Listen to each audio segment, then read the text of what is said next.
Welcome back to the Retail of Chicago. This episode will be focusing on the Walgreens inside the Wrigley building.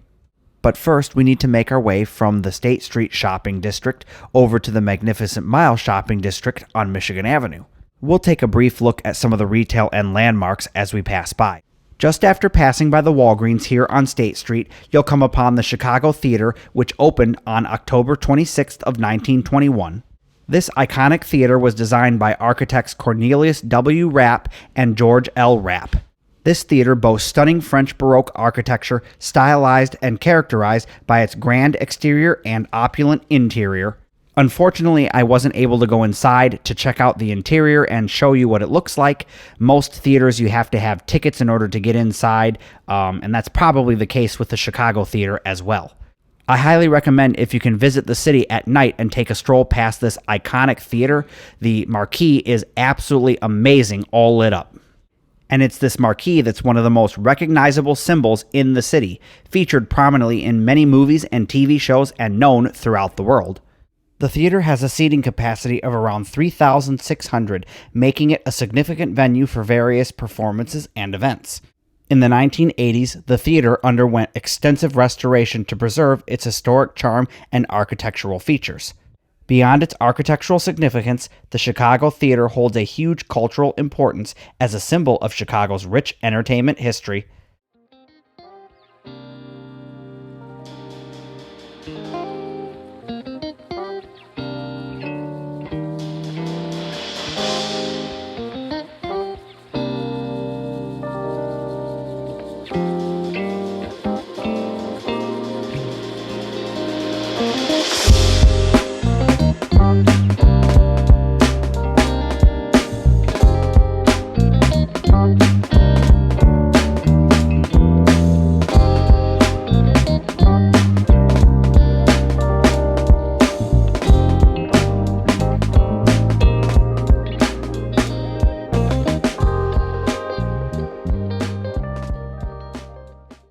This is the Chicago Riverwalk. It's situated along the south bank of the Chicago River in downtown Chicago and provides a scenic waterfront experience.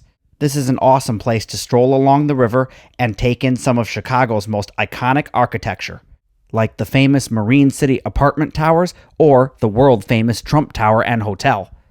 If you're wanting to get from one street to another by foot, this is a great way to avoid all of the motor and pedestrian traffic.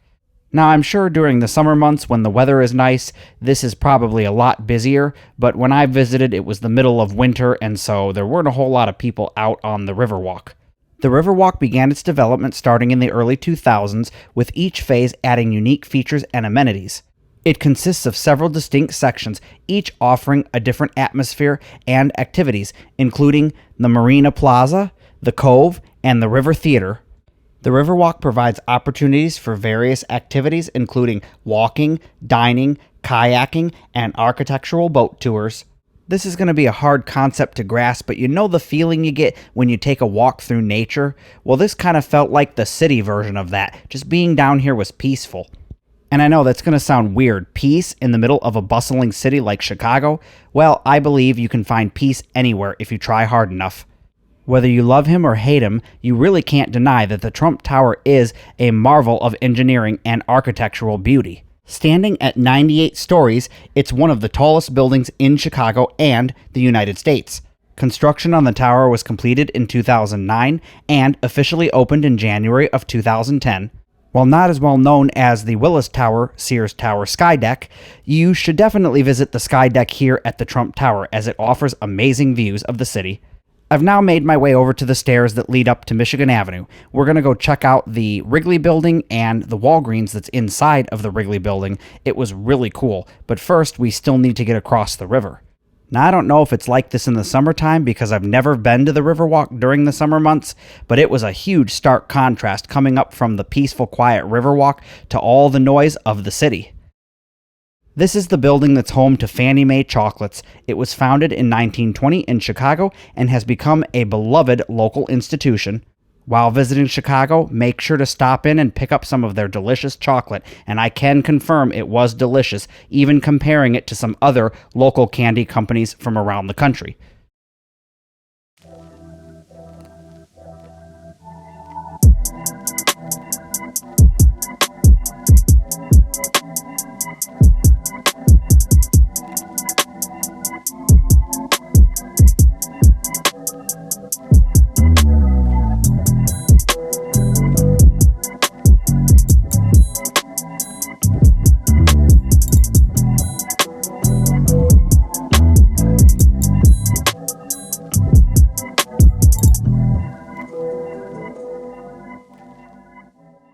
Want to see more awesome videos just like this one? All you have to do is click the join button below this video and you'll gain access to extra weekly content and so much more. Thank you for joining and supporting the future of video. This is the Wrigley Building, an iconic structure that has a rich history. It was built in 1920 and was the vision of chewing gum magnate William Wrigley Jr. This building also stands at the entrance to the Magnificent Mile overlooking the Chicago River. The Wrigley Building consists of two towers. The South Tower was completed in 1921, and the North Tower would be added in 1924. The design was influenced by Spanish Revival and French Renaissance architecture, featuring intricate detailing and a distinctive clock tower. Throughout the years, the Wrigley Building has been a symbol of Chicago's architectural and commercial legacy. The Wrigley Company, known worldwide for its famous chewing gum, operated out of this building until 2012.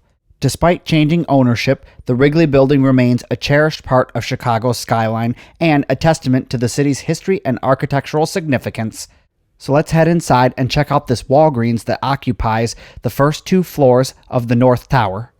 So according to information I found from Walgreens, this location would open in June of 2014 with a ribbon-cutting ceremony at 9 a.m. This would be Walgreens' 14th flagship store and the third in Chicago, coming in at 27,800 square feet.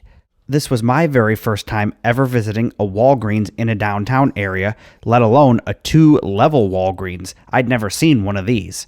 Now, being in a historic building, you would expect the interior to be a lot fancier than what it is. So here are my thoughts on the look and feel of this Walgreens. Now, obviously, it does look and feel different from your normal standard everyday Walgreens because obviously it's a two-level Walgreens in a high-rise building in downtown. And don't get me wrong, it is very nice looking inside, but it just doesn't capture the style of the outside of the building, which is really ornate. Like some of the other retailers that now occupy some of Chicago's most iconic and historic buildings, they kept the interiors within keeping of the time period of the building itself, whereas I don't feel like this Walgreens did a great job at that. I mean, yes, the floors are kind of nice and within keeping, but there's no ornate columns in here. It's just kind of stark, white, bland, and boring. However, I am thrilled to see that this Walgreens is here, because it's better than having this space just vacant and unusable. So let's take a ride on the escalator to check out the upstairs, because this is actually a pretty large store for a Walgreens.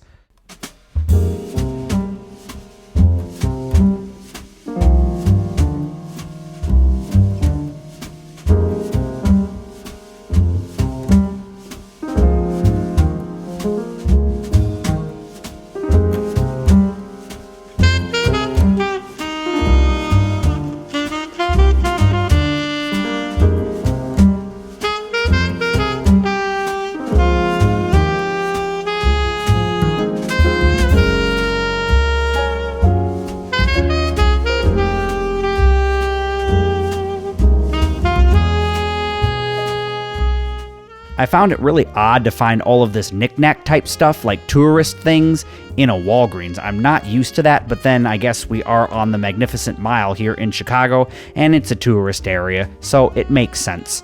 The second level is where you'll find the cosmetics as well as the pharmacy.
Now, I want you to pay close attention as we take a walk through the pharmacy, because you hear and see all over the news about retail crime and how things are being locked up, and I've yet to see that because I live out in the suburbs of Cincinnati where we don't really have a problem with that. I mean, yes, we have theft and everything, but we're not locking every stupid little item behind some case where you can't grab at it, and it was just really kind of weird seeing this and having to deal with it.